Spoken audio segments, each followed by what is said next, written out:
দক্ষিণ চব্বিশ পরগনার কোদালিয়ায় সুভাষগ্রাম রেলওয়ে গ্রাউন্ডে পরাক্রম দিবস উপলক্ষে ভারত সরকারের সংস্কৃতি মন্ত্রকের আওতাধীন পূর্বাঞ্চলীয় সাংস্কৃতিক কেন্দ্র বিশেষ অনুষ্ঠানের আয়োজন করল। কোদালিয়ায় নেতাজির পৈতৃক ভিটেতে শ্রদ্ধা জ্ঞাপনের পর শুরু হয় মূল অনুষ্ঠান। সাংস্কৃতিক পরিবেশনা, কুইজ ও প্রদর্শনীর মাধ্যমে দেশনায়কের জীবন সংগ্রাম ও আদর্শ তুলে ধরা হয়। এনসিসি ক্যাডেট এবং বিভিন্ন স্কুলের পড়ুয়ারা উৎসাহের সঙ্গে যোগ দেয় এই সমারোহে। নেতাজির পৈতৃক ভিটের ওপর একটি তথ্যচিত্র প্রদর্শিত হয় সেখানে। এই আয়োজন সম্পর্কে জানান পূর্বাঞ্চল সাংস্কৃতিক কেন্দ্রের অধিকর্তা আশিস গিরি।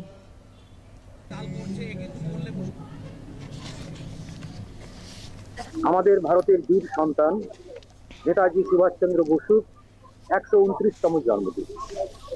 এই জন্মদিনকে বিশেষভাবে উদযাপিত করার জন্য আমরা পূর্বাঞ্চল সংস্কৃতি কেন্দ্র সংস্কৃতি মন্ত্রক ভারত সরকারের পক্ষ থেকে একটি বড় অনুষ্ঠানের আয়োজন করেছি।